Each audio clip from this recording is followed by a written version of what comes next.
আচ্ছা, রক্ত খেলে কি রোগ সেরে যায়? আর যদি তাই হয়ে থাকে, সেই অসুস্থ ব্যক্তি তার কাঙ্ক্ষিত রক্ত যদি না পায় এবং তার মৃত্যু হলে, তখন সেই অপূর্ণ ইচ্ছা পরিণত হয় ভয়ঙ্কর এক ক্রোধে, যা চলে আসে যুগ যুগ ধরে, কালের পথ ধরে বর্তমান থাকে শতাব্দী অতিক্রমের পরেও। সেই ভয়ঙ্কর রক্ততৃষ্ণার গল্পই আজ আমরা শোনাতে চলেছি আপনাদের। আজ আপনাদের জন্য আমরা নিয়ে এসেছি প্রখ্যাত আইরিশ লেখক ও ড্রাকুলার স্রষ্টা ব্র্যাম স্টোকারের দুটি ছোট গল্প, দ্য লিভিং কফিন ও গ্র্যানি অবলম্বনে এক হাড় হিম করা গথিক হরর গল্প দিদা। অডিও অ্যাডাপ্টেশন ও স্ক্রিপ্টিং পূর্বা, গল্প ভাবনায় ও সম্পাদনায় সুন্দর্শী, গল্প পাঠে সৌমিক, অন্যান্য চরিত্রে পার্থ মুখার্জি, অনিশ, রাজ চট্টোপাধ্যায়, বরষা, দেবস্মিতা দাস, রুভিনা, অরিত্র ও সোমদর্শী। শব্দ সংযোজন ও mastering Rimpa Ghosh. Edit, sound effects, visual graphics, নির্দেশনা ও সূত্রধারে আমি সোমদর্শী। শুরু হচ্ছে আমাদের আজকের নিবেদন ব্র্যাম স্টোকারের ছোট গল্প অবলম্বনে একটি স্পাইন চিলিং গথিক হরর গল্প দিদা। শুনতে থাকুন বন্ধুরা।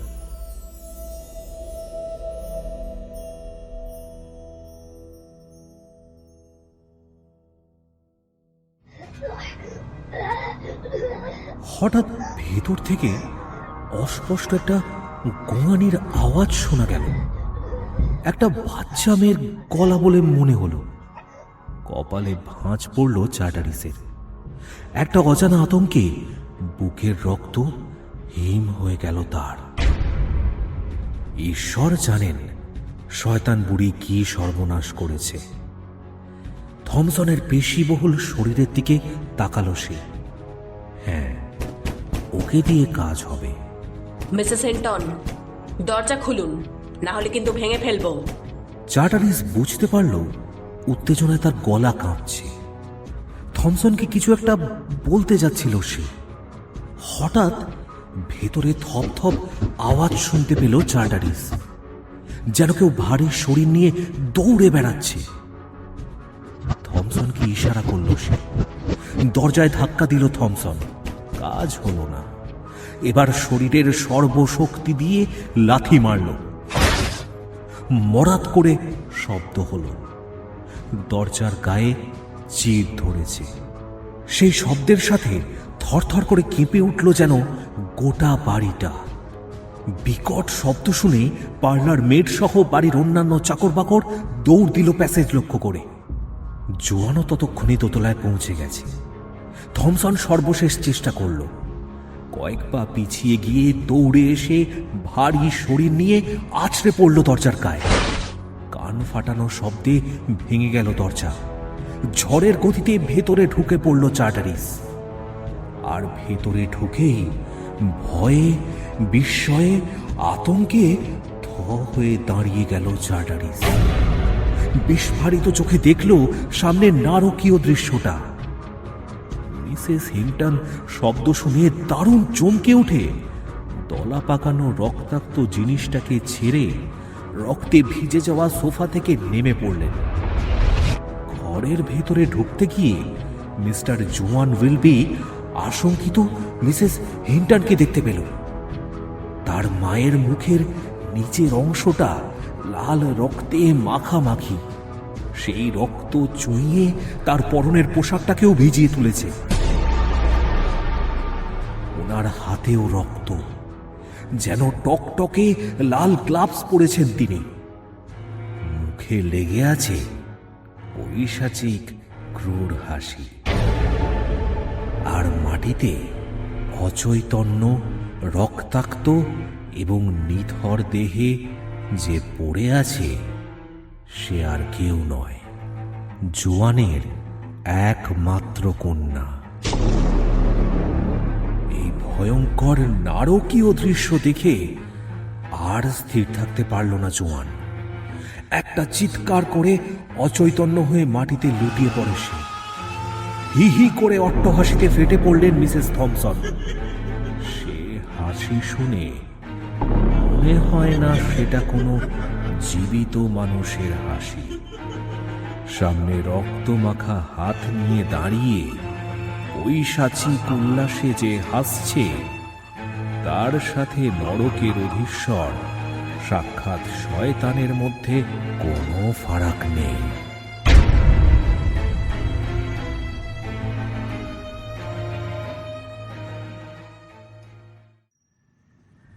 ঘুম স্টেশন থেকে কিছুটা চড়াই উঠে কুয়াশায় ঢাকা রাস্তা ধরে জিপটা এগিয়ে চলেছে।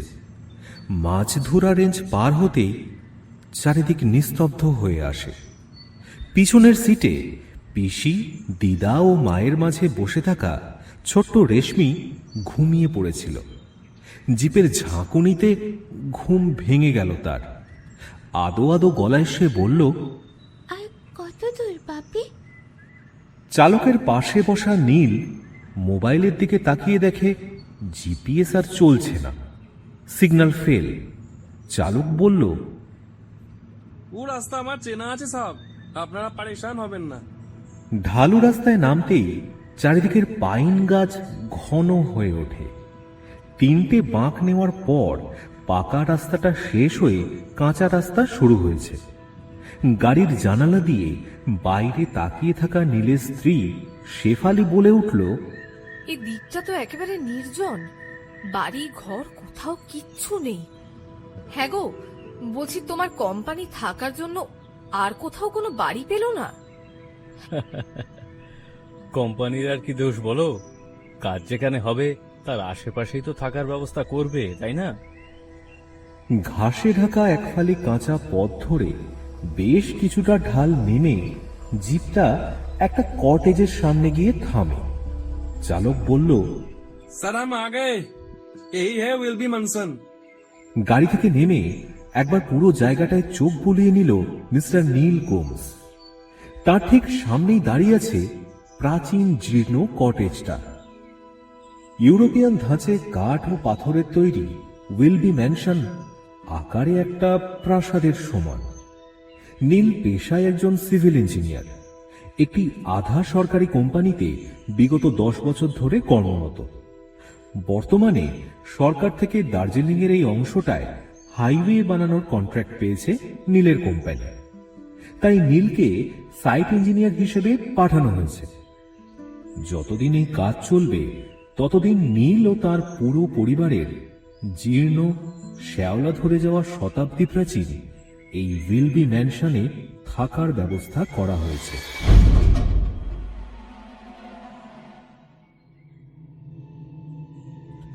চারিদিকে পাথরের দেওয়াল তোলা বেশ অনেকটা খোলা জায়গা নিয়ে বাড়িটা দাঁড়িয়ে আছে। যদিও চারিদিকের সম্পূর্ণ অংশটা ঝোপঝাড় আগাছায় ভরে উঠেছে।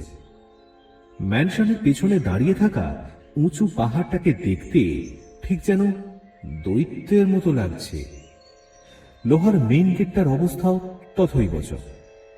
দীর্ঘদিনের অযত্নের ফলে গেটটায় মরচে পড়ে এমন অবস্থা হয়েছে যে দেখলেই মনে হচ্ছে যেন যে কোনো মুহূর্তে ভেঙে পড়বে। গাড়ির চালক ভেতরে গেছিল ম্যানশনের বর্তমান কেয়ারটেকারকে ডাকতে, কিন্তু কাউকে খুঁজে না পেয়ে সে বাইরে এসে বলল, साहब वो मिलन कहीं नहीं मिला, शायद आसे पासे कोথাও আছে। आप लोग अंदर चलो ना, हम सामान আমি লিয়ে আসছি। শেফালি গাড়ি থেকে নেমে বলে, এইটা, এই বাড়িটা? নীল শুধু একবার মাথা নাড়ল। তারপর ওদের গোটা পরিবার মূল ফটকের মরচে ধরা লোহার গেট ঠেলে ভেতরে প্রবেশ করল। এই জায়গার বাতাসে একটা অদ্ভুত শীতলতা ছড়িয়ে আছে। শেফালির মনে হলো যেন কেউ অদৃশ্য হাতে তাকে স্পর্শ করে গেল। বাড়ির সামনেটা সদ্য পরিষ্কার করা হলেও বাড়ির সামনের খালি জমিটা আগাছা আর ফার্নের জঙ্গলে ঢাকা। মনে হচ্ছিল যেন বেশ কয়েক বছর কেউ এখানে পা রাখেনি। লতা গুল্মগুলো গাছের গুড়ি দিয়ে উঠে গেছে। বাড়িটা মেনটেন করা হলেও কেমন যেন দায় সারা ভাব ফুটে আছে এই মেনটেন্যান্সের মধ্যে। বহুদিনের পুরনো বাড়িটা বর্তমান পরিস্থিতির জন্য কেমন যেন বেশ রহস্যময় ও ভয়ঙ্কর লাগছে। কিছু কিছু জায়গায় পাথরের দেওয়ালে মসের সবুজ আস্তরণ এবং দেওয়ালের ফাটলের মধ্যে দিয়ে শিকড়গুলো যেন জীবন্ত সাপের মতো বেরিয়ে এসেছে। কোথাও কোথাও লতাগুলো কাঠের ছাদ পর্যন্ত পৌঁছে গেছে, যেন পুরনো গথিক প্যাটার্নের বাড়িটাকে গিলে খেতে চাইছে। শেফালি বিরক্তির সুরে বলল, সরকারি গেস্ট হাউস অথচ এমন দৈন্য দশা, একটুও পরিষ্কার করা হয়নি। মেম সাহেব, আমি কিছু জানি না। মিলন তো খুঁজে পেলেও বলতে পারবে। আপনার ভেতরে যান, আমি দেখছি। দরজা ঠেলে ভিতরে ঢুকতেই একটা ঠান্ডা স্যাঁতস্যাঁতে গন্ধ নাকে এলো ওদের। সম্পূর্ণ কাঠের তৈরি বাড়ির ভেতরটা বাইরের তুলনায় কিছুটা ভালো অবস্থায় ছিল, তবে ধুলো স্তর আর কোণে কোণে মাকড়সার জালের উপস্থিতি যেন অতীতের কোনো গল্প ফিস ফিস করে বলছিল। বোঝা যায় বাইরেটা পরিষ্কার করা হলেও ভিতরে ইদানিংকালে কারোর পা পড়েনি।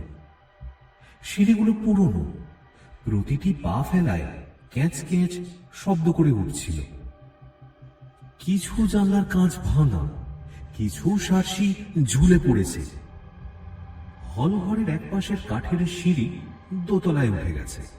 নীলের ছোট্ট মেয়ে রেশমি চিৎকার করে বলল, পাপি, আমি ওপরে যাচ্ছি। সামনে রেশমি, পড়ে যাবি। আমার কিচ্ছু হবে না পাপি। তার কণ্ঠে একটা অদ্ভুত আত্মবিশ্বাস ছিল, যেন সে বাড়ির রহস্যের সঙ্গে ইতিমধ্যেই পরিচিত। নীল মেয়েকে আটকাতে উপরে উঠে গেল। দোতলায় 5টা রুম, 4টে রুমে তালা না থাকলেও বাকি একটা রুম তালা বন্ধ রয়েছে, এবং সে দরজায় তালাটার মরচে পড়া অবস্থা দেখলেই বোঝা যায় যে বহু বছর ধরে সেই তালায় কারোর হাত পড়েনি। 4টে ঘরের একটাতে বাইরে থেকে দরজার ভাঙা কাঁচ দিয়ে নীলের ভেতরে যেটুকু চোখে পড়ল তাতে সে বুঝল ঘরটা পুরনো দিনের লাইব্রেরি। নিচে নেমে এসে সে দেখল চালক ততক্ষণে চলে গেছে। নীল এবং শেফালি নিচের হল ঘরটা ঘুরে দেখছিল। হঠাৎ পেছন থেকে একটা খসখসে গম্ভীর গলা শোনা গেল। आप लोग? সবাই চমকে পিছনে ফিরে দেখল মূল দরজায় একজন লোক দাঁড়িয়ে, হাফ প্যান্ট, টি শার্ট আর মাথায় টুপি। নীল নিজের পরিচয় দিলে লোকটা এগিয়ে এসে বলল, আমি মিলিন থাপা, এইবারে কেয়ারটেকার। আসলে দোকানে গিয়েছিলাম সাফাইয়ের সামান আনতে। বাড়িটা পরিষ্কার হয়নি কেন? মাফি সাহেব, মাফি। আমার জরুর বিমার ছিল, তাই তাই আসতেই পারিনি। अब ठीक আছে, তাই সাফাই শুরু করে দিয়েছি। আমি जितना मुमकिन है सफाई করে দিচ্ছি, আর সামনে দিককার भी জঙ্গল কাট के साफ করে ফেলেছি। এখন পিছে का जमीन सिर्फ बाकी আছে। आप लोग परेशान হবেন না, আমি আর আমার জরুর দীপা সব ঠিক করে দেবো। आप लोग হাত মুখ সাফ করে নিন, আমি খানা বানিয়ে দিচ্ছি। হ্যাঁ, এই বলে মিলিন্দ ভিতরের ঘরের দিকে কেমন একটা অদ্ভুত দৃষ্টিতে কিছু একটা দেখার চেষ্টা করলো। যেন ওর চোখে মুখে যে অস্বস্তিটা ফুটে উঠেছিল সেটা নীলের চোখ এড়ালো না। মিলিন্দ ব্যাপারটা বুঝতে পেরে রান্নাঘরের দিকে চলে যেতেই শেফালি বলে উঠল, যাই, আমিও রান্নাঘরটা গিয়ে দেখে আসি। ইতিমধ্যে নীলের মা মিসেস গোমস ও তার বোন রিনা উপরে চলে গেছেন। নীল রেশমিকে নিয়ে পেছনের লনে যেতেই এক অপূর্ব দৃশ্য তাদের মন ছুঁয়ে গেল। দূরে কাঞ্চনজঙ্ঘা সহ ছোট ছোট অনেক পাহাড়ের সারি। পড়ন্ত বিকেলের সূর্যাস্তের লাল আভা দেখে মনে হচ্ছে কেউ যেন এক মুঠো আবির ছড়িয়ে দিয়েছে তাদের গায়ে। এই বাড়িটার সীমানা শেষ হয়ে শুরু হয়েছে পাইন গাছের ঘন জঙ্গল। দূর থেকে সেখানে কুয়াশা ছাড়া আর কিছুই চোখে পড়ল না নীলের। পাহাড়ে অন্ধকার ঝপ করে নামে। কিছুক্ষণের মধ্যেই ঘন কালো অন্ধকার চারিদিকে ছেয়ে গেল, আর সন্ধ্যা নামতেই ঠান্ডা বাতাস গায়ে এসে লাগলো তাদের। হঠাৎ যেন দূরে জঙ্গল থেকে কান্নার মতো একটা শব্দ ভেসে এলো। রেশমি হঠাৎ নীলের হাত শক্ত করে ধরল। বাপি বাপি, এখানে না কেউ কাঁদছে। ওটা বাতাসের শব্দ রেশমি। কি ভয় করছে মা? চলো তবে আমরা ভেতরে যাই। তারা ভেতরে এসে দেখল মিলিন্দের রান্নার গন্ধ ভেসে আসছে। রাত গভীর হতে বাড়িটা আরো নিস্তব্ধ হয়ে গেল। শুধু কোথাও কোথাও মেঝের কাঠের ক্যাচ ক্যাচ করে শব্দ আর দূরের জঙ্গল থেকে ভেসে আসা পাহাড়ি নেকড়ের ডাক ছাড়া কিছুই শোনা গেল না।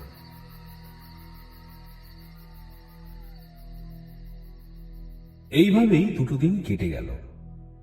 মিলিন্দ তার স্ত্রী নিপা মিলে বাড়িটাকে যেন নতুন করে সাজিয়ে তুলল। ভেতরের ধুলো ময়লা, মাকড়সার জাল, বাইরের আগাছার জঙ্গল সবই প্রায় পরিষ্কার। পাহাড়ি মানুষের কর্মঠতা দেখে নীলের মনে হলো শহরের লোকেরা এদের কাছে হয়তো এক পাও এগোতে পারে না। সামনের লনটা এখন ঝকঝকে। মালি রিমচিং থাপা নামের এক শেরপা যুবক ছোট ছোট গাছ লাগিয়ে জায়গাটাকে আরো সুন্দর করে তুলেছে। তার হাতের কাজ সত্যি প্রশংসনীয়। সেদিন সকালের দিকে একটা অদ্ভুত ঘটনা ঘটল। নীলের 7 বছরের মেয়ে রেশমি সামনের লনে খেলতে খেলতে হঠাৎ বাঁদিকের ফাঁকা জমির দিকে চলে গেল। সেখানে বাড়ির পাথরের দেওয়াল শেষ হয়ে একটা বিশাল জং ধরা লোহার গেট দাঁড়িয়ে আছে। গেটটা এমন ভাবে লতা গুল্মে ঢাকা যেন বছরের পর বছর কেউ স্পর্শ করে। মরচে আর আগাছা মিলে গেটটাকে যেন কোনো প্রাচীন দানবের মুখের মতো দেখতে লাগছে। উধার মত যাও মুন্নি, উধার জানা মানা হ্যাঁ। হঠাৎ রিঞ্চিং চিৎকার করে উঠল। রেশমির ঠাকুমা লনে বসেছিলেন। হঠাৎ রিমচিং থাপার আতঙ্কিত গলা শুনে উনি ছুটে এলেন। রেশমিকে পুরনো লোহার গেটের কাছে দাঁড়িয়ে থাকতে দেখে দ্রুত তাকে টেনে লনে ফিরিয়ে আনলেন। নীল তখন কাজে যাচ্ছিল। মালির চিৎকার শুনে সে দ্রুত এগিয়ে এসে উদ্বিগ্ন গলায় প্রশ্ন করল, কি হয়েছে রিমচিং? এমন চেঁচাচ্ছ কেন? রিমচিং কিছুটা থতমত খেয়ে চোখ নামিয়ে বলল, সাহেব সাহেব ও কবরস্থান আছে, দেখিয়ে ছোটা নাকি ওদিকে যাওয়া ঠিক হবে না। ও কবরস্থান বহুত পুরানো আছে, বন্ধ করে দেওয়া হয়েছে। সাপ পোকা মাকড় যা কুছ ভি থাকতে পারে। কবরস্থান? বাড়ির পাশে কবরস্থান? এটা কি বলছো? হ্যাঁ সাহেব, he will be mentioned. এটা তো এখানকার লোকেদের কাছে বহুত জানা পেছানা আছে। এই কবরস্থান যারা যারা এই বাড়িতে থাকতো তাদেরই, তাদের নিজেদের লোককে কবর দেওয়ার জন্য এটা এটা তৈরি করেছিল। রেশমি, এদিকে আয় শিগগিরই, ওদিকে একদম যাবি না। আচ্ছা রিমচিং, তুমি এত কিছু জানলে কি করে? আসলে সাহেব, আমরা তো এইখানকার লোকাল লোক না। এইসব বহুত পুরানো বাত আছে, বহুত সাল থেকে শুনে আসছি। এই উইন্ডি ম্যানশনের নাম তো এখানকার এখানকার সবাই জানে। এখন এখন সরকার এখানেই নিয়েছে, তাই তাই আমরা এখানে এখানে কাজ করি সাহেব। हाँ साहब, इससे ज्यादा हम लोग को और कुछ पता नहीं है। हाँ साहब, हाँ। নীল স্পষ্ট বুঝতে পারল তার গলায় একটা অস্বাভাবিক তাড়াহুড়ো ছিল, যেন সে কথা ঘোরাতে চায়। ঠিক আছে, তুমি কাজ করো। আচ্ছা মা, শোনো না, তোমরা এদিক ওদিকে বেশি যেও না। নতুন জায়গা, তার উপর পাহাড়ি এলাকা, একদিকে কবরস্থান, অন্যদিকে জঙ্গল, কোথায় কি আছে কি নেই জানি না। যতটা সম্ভব বাড়িতে থেকো, কেমন? রেশমিকে ওই গেটের কাছে একদম যেতে দিও না। শোনো, আমি বেরোলাম। এই বলে নীল বেরিয়ে গেল। এভাবে কয়েকটা দিন নিরুপদ্রবে কেটে গেল। বাড়িটাও ধীরে ধীরে তাদের জীবনের অংশ হয়ে উঠল। সেদিন সকালে নীল পিছনের লনে একটা পুরনো পাথরের বেঞ্চে বসে খবরের কাগজ পড়ছিল। দুদিন ধরে তার সাইটের কাজ বন্ধ। কুলি মজুররা এক অদ্ভুত জ্বরে ভুগছে। প্রথমে সামান্য জ্বর, গলায় ব্যথা, তারপর শ্বাসকষ্ট, আর অবশেষে ফুসফুস বিকল। কেউ কেউ হাসপাতাল অব্দি পৌঁছচ্ছে, কেউ কেউ আবার তার আগেই মারা পড়ছে। বর্তমানে এই রোগ শুধু দার্জিলিং এর নয়, সারা বিশ্বে ছড়িয়ে পড়েছে। সংবাদে বলছে এটা কোনো নতুন ভাইরাস, যার নাম কোভিড-19। সরকারের নির্দেশে সাইটের কাজ অনির্দিষ্টকালের জন্য বন্ধ রাখা হয়েছে। নীল হেড অফিসে ফোন করেছিল, ফিরে যাওয়ার অনুমতি চেয়েছিল, কিন্তু অফিস জানিয়েছে সরকারের কাছ থেকে কোনো লিখিত অনুমতি না আসা পর্যন্ত তাদের এই উইলবি ম্যানশনে থাকতে হবে। তাই নীলের মন খারাপ হলেও কিছু করার নেই। সে কাগজে মন দিয়েছিল। রেশমি তার পাশে খেলছিল। বেশ কিছুক্ষণ পরে হঠাৎ কাগজটা নামিয়ে সে দেখল রেশমি নেই। রেশমি, রেশমি! সে দু তিনবার ডাকলো, কিন্তু কোনো সাড়া নেই। লনের পিছন দিয়ে একটা গোলাকার পথ গিয়ে সামনের দিকে এসে মিশেছে। নীল বাড়ির ভেতর দিয়ে না গিয়ে সেই পথ ধরল। মেয়েকে খুঁজতে খুঁজতে কিছু দূর গিয়ে তার বুক ধড়াস করে উঠল। রেশমি আবার সেই জং ধরা গেটের কাছে কবরস্থানের সামনে দাঁড়িয়ে। নীল তড়ি ঘড়ি ছুটে গিয়ে ধমক দিয়ে বলল, রেশমি, এখানে কি করছো তুমি? তোমাকে কতবার না বারণ করেছি এখানে আসতে? সাপ পোকা মাকড় কিছু কামড়ালে কি হবে? জানো তো বাপি, আমি না এখানে ঠাম্মিকে দেখেছি। ঠাম্মি? ঠাম্মি তো ঘরের ভিতর, এখানে কি করে আসবে? তুমি মিথ্যে কথা বলছো। শোনো, মিথ্যা বলা ব্যাড হ্যাবিট, আর কখনো এখানে আসবে না, বুঝেছো? চলো ভেতরে। সে রেশমির হাত ধরে টেনে নিয়ে গেল, কিন্তু তার মনের মধ্যে একটা অস্বস্তি গুটি দিয়ে উঠল। রেশমির চোখে একটা অদ্ভুত দৃঢ়তা ছিল, যেন সে সত্যি কিছু দেখেছে। মা তো রান্না করে শেফালির সঙ্গে ছিলেন, তাহলে রেশমি কাকে দেখলো? পরের দিন সকালে নীল হলঘরে ল্যাপটপে কাজ করছিল। তবে এখন কাজ বলতে আর বিশেষ কিছু নেই। আসলে করোনা ভাইরাসের হাহাকারে সারা বিশ্ব যেন মৃত্যুপুরীতে পরিণত হয়েছে। সাইটের কাজ বন্ধ, ট্রেন বাস সব বন্ধ, এমনকি মুদির দোকানও সকালের 1 ঘন্টার জন্য প্রশাসনের চোখ এড়িয়ে খোলে। নীলরা অনিশ্চিত কালের জন্য এই পাহাড়ি প্রান্তিক একটা জায়গায় উইলবি ম্যানশনে আটকে পড়েছে। বেতন ঠিকই আসলেও খাবার কেনার জন্য বাজারে যাওয়াও দুঃসাধ্য হয়ে উঠেছে।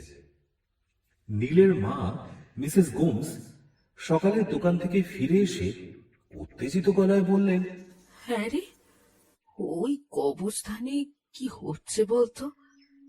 অনেক লোক দেখলাম, জঙ্গলের মতো জায়গাটা সাফ করছে, আগাছা গুল্ম সব কেটে ফেলছে। কি ব্যাপার বলতো? নীলের মনে কৌতূহল জাগল। সে ল্যাপটপ বন্ধ করে বাইরের লনে গিয়ে সেই জংধরা লোহার গেটের সামনে দাঁড়ালো। এই প্রথমবার সে লক্ষ্য করলো গেট ছাড়াও মেন রোড থেকে কবরস্থানে ঢোকার আরেকটা পথ আছে। সেখান দিয়ে কিছু লোক ঢুকছে, সবাই মুখে মাস্ক পরে কাজ করছে। দূরে একজন সুটবুট পরা ভদ্রলোক দাঁড়িয়ে, দেখেই বোঝা যায় কোনো অফিসার। নীল হাত নেড়ে ডাকলো। এক্সকিউজ মি, হ্যালো, শুনতে পাচ্ছেন? লোকটি ধীরে ধীরে গেটের কাছে এলো। নীল জিজ্ঞেস করলো, এখানে কি হচ্ছে? এটা তো এই ম্যানশনের প্রাইভেট প্রপার্টি। ভদ্রলোক গম্ভীর গলায় বললেন, সবটাই এখন সরকারি মশাই। করোনার জন্য যেভাবে মানুষ মারা যাচ্ছে, কবর দেওয়া বা পোড়ানোর জায়গা নেই। শহরের কবরস্থানগুলোতে লোকে জায়গা দিচ্ছে না, ভয় পাচ্ছে ভাইরাস ছড়াবে। তাই এই পুরনো কবরস্থানটা খুলে সাফ করা হচ্ছে। নীল অবাক হলেও তেমন কিছু উচ্চবাচ্য করল না। তবে বাড়ির লাগোয়া সিমেট্রিটা ওর মনে কেমন একটা অজানা অস্বস্তি তৈরি করলো সেদিন থেকেই। দুদিন পরের কথা, বেলা তখন প্রায় পড়ে এসেছে। হঠাৎ সিমেট্রির দিক থেকে একটা অস্বাভাবিক গোলযোগ শোনা গেল। নীল তখন হল ঘরে কাজের কিছু কাগজপত্র দেখছিল। করোনা ভাইরাসের তাণ্ডবের মধ্যে সারা বিশ্ব যেন থমকে দাঁড়িয়েছে। সিমেট্রিতে কালো প্লাস্টিকে মোড়া দুটো মৃতদেহ এসেছে দেখে নীল প্রথমে বেশ আপত্তি জানিয়েছিল। তার বাড়ির পাশে এভাবে মৃতদেহ কবর দেওয়া, বাড়িতে বাচ্চা আছে, বয়স্ক মানুষ আছে, তাদের কিছু হলে। কিন্তু আপত্তি করে লাভ হলো না, সরকারি আদেশ মানতেই হবে। উইলবি ম্যানশন দিয়ে সিমেট্রিতে যাওয়ার সেই জংধরা লতায় আচ্ছাদিত লোহার গেটটা, যেটা বছরের পর বছর বন্ধ ছিল, সেটা কেউ যেন রাতারাতি অতি যত্নে পরিষ্কার করে ফেলেছে। আগাছা, জঞ্জাল, মরচে ধরা শিকল সব সরিয়ে গেটটা হাট করে খুলে দিয়েছে কেউ।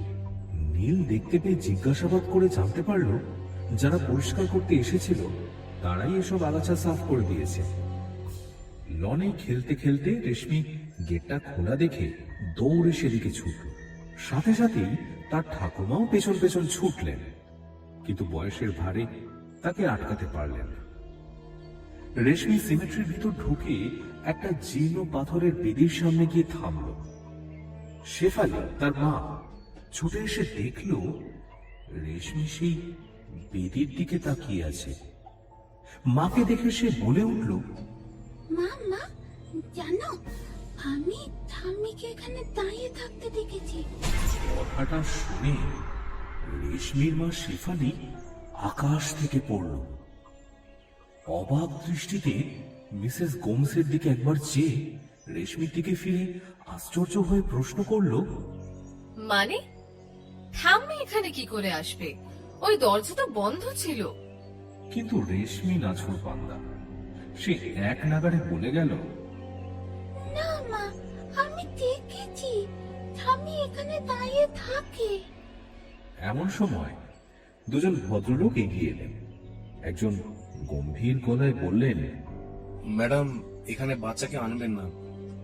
দেখছেন তো ভাইরাস আক্রান্ত মৃতদেহ এখানে আনতে হচ্ছে। দয়া করে ওকে নিয়ে যান। আমাদের দিকে লোহার গেটটা তো বন্ধ ছিল। আপনাদের মধ্যে কেউ ওটাকে ছেড়ে মুছে পরিষ্কার করে শিকল থালা খুলে হাট করে রেখেছে। আমার মেয়ে বাচ্চা, বোঝে না। আপনারা সরকারি কাজ করছেন, করুন, কিন্তু এই বিষয়গুলো একটু খেয়াল রাখবেন না। এই গেটটা বন্ধ করার ব্যবস্থা করুন, আমি ওকে নিয়ে যাচ্ছি। এই বলে শেফালি রেশমির হাত ধরে টেনে নিয়ে চলল। কিন্তু রেশমি বারবার পিছন ফিরে সেই পাথরের বেদির দিকে তাকাচ্ছিল। তার চোখে একটা অদ্ভুত কৌতূহল, যেন কিছু একটা তাকে হাত ছানি দিয়ে ডাকছে, এক টানা ডাকছে। রাতের দিকে এখানে প্রায় ইলেকট্রিসিটি ফল্ট হয়। সেদিনও তার ব্যতিক্রম হলো না। ফলে উইলবি ম্যানশনের নিস্তব্ধতা যেন আরো ঘন হয়ে উঠল। মিসেস গোমস কোমর ও বাতের ব্যথার জন্য প্রায় রাতে ঘুমোতে পারে না। আজ রাতেও তার ঘুম আসছিল না। হঠাৎ একটা অদ্ভুত ক্যাচ ক্যাচ শব্দ তার কানে এলো। শব্দটা যেন দোতলায় ওঠা কাঠের সিঁড়ি থেকে আসছে। ধীর, ছন্দময়, যেন কেউ সাবধানে পা ফেলে উপরে উঠছে। তিনি বিছানায় উঠে বসলেন, চারপাশে তাকালেন। ঘর অন্ধকার, শুধু জানালা দিয়ে চাঁদের ম্লান আলো এসে দেওয়ালে পড়ছে। শব্দটা কিছুক্ষণ পর থেমে গেলে ঠিক যখন তিনি আবার শুয়ে ঘুমোতে যাবেন, তখন দেওয়ালে হঠাৎ একটা ছায়া নড়ে উঠল, লম্বা, অস্পষ্ট, যেন কেউ এতক্ষণ জানলার কাছে দাঁড়িয়েছিল। সেটা চোখে পড়া মাত্রই মিসেস গোমসের বুক ধড়াস করে উঠল। তিনি চোখ কুঁচকে তাকালেন। কই, জানলায় কেউ নেই তো। তিনি নিজেকে সান্ত্বনা দিয়ে ভাবলেন হয়তো চোখের ভুল। কিন্তু ঠিক তখনই আবার সেই শব্দ, ক্যাচ ক্যাচ। এবার দোতলার বারান্দা থেকে মিসেস গোমস উঠে দাঁড়ালেন। হাতে একটা টর্চ নিয়ে বারান্দা দিয়ে এগিয়ে দরজা খুলতেই ঠান্ডা বাতাসের একটা ঝাপটা এসে মিসেস গোমসকে কাঁপিয়ে দিয়ে গেল। বন্ধ ঘরের মধ্যে ঠান্ডা হাওয়া কিভাবে এলো? আর এই ভাবনা আসার সঙ্গে সঙ্গে সিমেট্রিক দিক থেকে একটা খসখস শব্দ শোনা গেল, যেন কেউ দূরে কেউ হেঁটে চলে বেড়াচ্ছে। তিনি টর্চের আলো ফেললেন, কিন্তু কোথাও তেমন কিছুই তার চোখে পড়ল না। তবে মনের খটকাটা রয়েই গেল। সকালে মিসেস গোমস নীলকে ঘটনাটা বললেন। নীল ভ্রু কুঁচকে বলল, মা, তুমি নিশ্চয়ই ভুল দেখেছো। এই পাহাড়ি এলাকায় সামান্য হাওয়া দিলেও অনেক জোরে তা শোনা যায়। এই জায়গাটা এমন নিরিবিলি, কি শুনতে কি শুনেছো। এমন সময় মিলিন্দ তাদের গ্রামের অস্থায়ী বাজার থেকে এক ঝুড়ি সবজি নিয়ে ফিরল। শেফালি তাকে দেখে বলল, হ্যাঁ রে মিলিন্দ, অনেক সবজি এনেছো দেখছি। অনেকদিন পর তাজা সবজি পাওয়া গেল। মিলিন্দ সাধারণত হেসে উত্তর দেয়, কিন্তু আজ তার মুখ গম্ভীর, চোখে একটা অদ্ভুত ভয়। সাহেব, কাল দুটো লাশ এসেছিল না? যেগুলো এখানে কবর দেয়া হলো। রাতে অন্ধকারে কেউ কবর থেকে ওগুলো তুলে কাটা ছেঁড়া করেছে। কালো প্লাস্টিক ছিঁড়ে মাংস খুবলে খেয়েছে। চারপাশে গন্ধ করছে, খুব খারাপ অবস্থা। সার সময় ভি দেখলাম আরো দুটো লাশ এসছে, ওরা বানাবানি করছে। কবর তো মাটির অনেক গভীরে দেওয়া, সাধারণ কারোর পক্ষে তো সম্ভব নয়। নীল পুরো বিষয়টা দেখার জন্য বাইরে বেরিয়ে সিমেন্টের দিকে হাঁটা দিল। গেট পেরিয়ে ভেতরে ঢুকে দেখল কয়েকজন লোক দাঁড়িয়ে আলোচনা করছে। আগের দিনে সেই অফিসার ভদ্রলোককে দেখে এসে জিজ্ঞেস করলো, আর বলবেন না, প্রত্যেকদিন এত মানুষ মারা যাচ্ছে, শেষকৃত্যের জায়গা নেই। এখানে বডির কবর দিতে হচ্ছে, তার মধ্যে দেখুন উপদ্রব। জঙ্গলের দিকে দেওয়াল ভাঙা, খেয়াল করিনি। জঙ্গলি জানোয়ার এসে লাশ তুলে ছিঁড়ে খেয়েছে। যদি এদের একবার পরিবার জানে কি। এক সেকেন্ড, আচ্ছা আপনি এলেন কোথা দিয়ে? মেন গেটে তো সিকিউরিটি কাউকে ঢুকতে দিচ্ছে না কেন? আমাদের প্রপার্টির গেট তো খোলা। সম্ভবত আপনারাই খুলেছেন, সেই গেট দিয়েই তো এলাম। ভদ্রলোকের মাথায় যেন আকাশ ভেঙে পড়ল। বিস্মিত স্বরে তিনি বললেন, কাল আপনার মেয়ে এখানে চলে এসেছিল, আপনার স্ত্রী পেছন পেছন এসে আমাদের বললেন গেট বন্ধ ছিল, কেউ খুলেছে। আমরা কালই লোক দিয়ে তালা লাগিয়েছি। তাহলে আপনি এলেন কিভাবে? আপনার ভুল হচ্ছে। তালা থাকলে আমি আসতাম কি করে? আপনাদের লোককে জিজ্ঞাসা করুন, ভুলে যায়নি তো তারা। ভদ্রলোক চুপ করে রইলেন। শুধু একবার গেটের দিকে আর ভাঙা দেওয়ালের দিকে তাকিয়ে দীর্ঘশ্বাস ফেলে তিনি বললেন, আপনি ফিরে যান। এই শোনো, তোমরা ভাঙা দেওয়ার মেরামত করার লোক ডেকে পাঠাও তো। নীল বাড়ি ফিরল বটে, কিন্তু তার মনে একটা খটকা লেগে থাকলো। রেশমি আর শেফালি কাল এখানে এসেছে, অথচ তাকে কিছু বলেনি। এই ভাবতে ভাবতে হল ঘরে পা দিতেই তার মা বলে উঠলেন, কাল রাতে আমি বলেছিলাম না আমি আওয়াজ পেয়েছি, তার মানে সত্যি কিছু ঘটেছে, আমি ভুল শুনিনি। এই সিমেট্রিতে কিছু তো একটা সমস্যা আছে। কিন্তু ওনারা বলছেন জঙ্গলি জানোয়ার করেছে। যাই হোক, ওদিকে যেও না, রাতে আওয়াজ শুনলে ওঠার দরকার নেই। কোথা থেকে কি অঘটন ঘটে যাবে। দিন যত অতিবাহিত হতে থাকলো, উইলবি ম্যানশনের চারপাশের পরিস্থিতি আরো যেন ক্রমশ জটিল হয়ে উঠতে থাকলো। সিমেট্রিতে যত মৃতদেহ আসছিল, প্রত্যেকটার পরিণতি হচ্ছিল সেই একই রকম। কেউ যেন মৃতদেহগুলি ভয়ঙ্করভাবে ক্ষতবিক্ষত করে নিজের তীব্র আক্রোশকে চরিতার্থ করছে। যদিও এইসবের পিছনে কে আছে বা কেন সে এমন করছে তার কোনো সঠিক ব্যাখ্যা মেলেনি। প্রাথমিকভাবে পাহাড়ি নেকড়েকে সন্দেহ করা হলেও এলাকার সকল ব্যক্তির মন একটা দিকেই ইঙ্গিত করছে, এই ঘটনা নিতান্ত সাধারণ নয়। নিশ্চয়ই এর পেছনে অতিলৌকিক কোনো শক্তি রয়েছে, এবং শীঘ্রই যে এই ধারণা সকলের মনে বদ্ধমূল হতে চলেছে সেটা আর কেউ না বুঝুক, নীলের বৃদ্ধা মা মিসেস গোমস ঠিকই বুঝতে পেরেছেন। ইতিমধ্যে জঙ্গলের দিকের ভাঙা দেওয়াল মেরামত করে কাঁটাতার দিয়ে ঘিরে দেওয়া হয়েছে, যাতে জঙ্গলি জানোয়ার সেদিক থেকে না ঢুকতে পারে। তবু সেই একই ঘটনার পুনরাবৃত্তি ক্রমে ঘটেই চলল। মৃতদেহগুলোর সঙ্গে এই ভয়ঙ্কর পরিণতি গোমস পরিবারকে অত্যন্ত অতিষ্ঠ করে তুলেছে। প্যান্ডেমিক সারা দেশে যেরকম ভয়াল রূপ ধারণ করেছে, কলকাতায় ফিরে যাওয়ার আশা শুরুর দিকে থাকলেও এখন সেদিক সম্পূর্ণরূপে বন্ধ। দিন কয়েক হলো মিসেস গোমস অসুস্থ। করোনার লক্ষণ নেই, তবু তার শরীর যেন দুর্বল হয়ে পড়ছে, যেন কিছু একটা ভেতর থেকে তাকে কুড়ে কুড়ে খাচ্ছে। রাতে ঘুম হয় না, সারাক্ষণ ছটফট করেন। প্রতি রাতে একটা অদ্ভুত শব্দ শোনেন তিনি, যেন কেউ মধ্যরাতে দোতলার সিঁড়ি বেয়ে উঠে আসছে।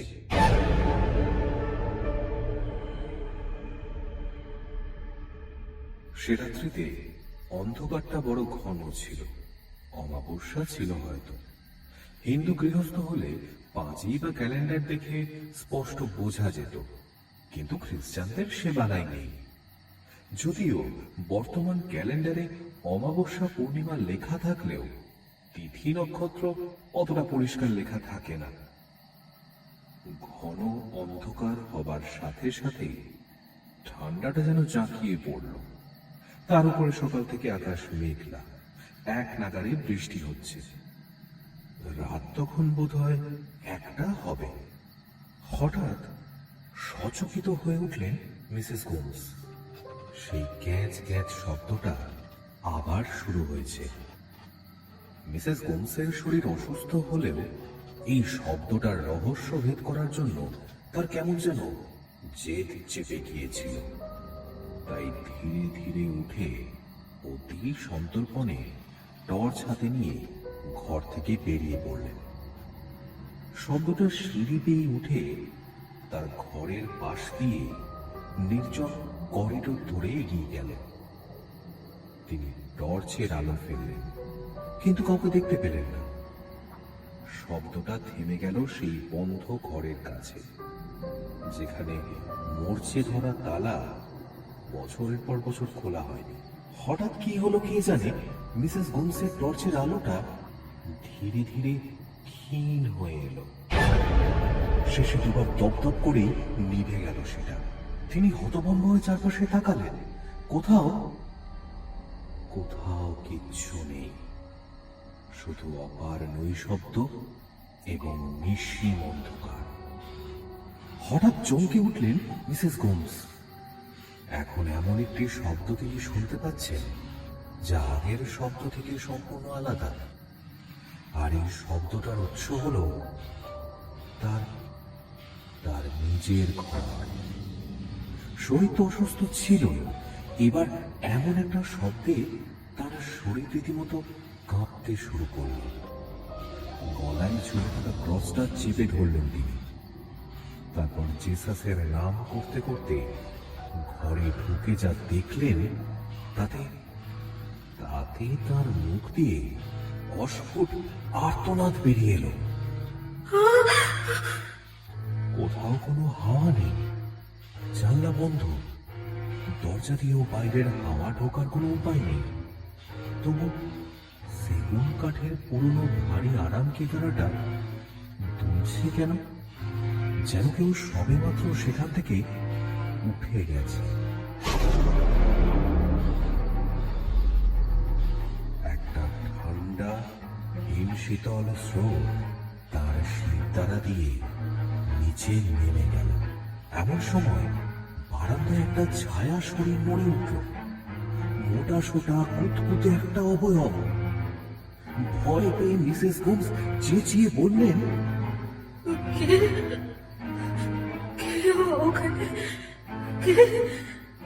কথাটা শেষ হতে না হতেই হঠাৎ একটা নারকীয় ঘটনা ঘটল।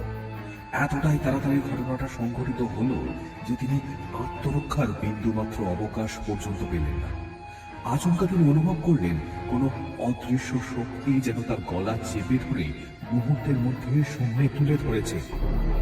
মিসেস হোমস যন্ত্রণায় ছটফট করতে লাগলেন। হাত থেকে টর্চটা পড়ে গেল মাটিতে।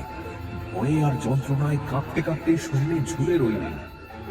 কয়েক মুহূর্তের মধ্যে বুকের কাছে তীব্র একটা পিন ফোটার মতো যন্ত্রণায় কোকিয়ে উঠলেন তিনি।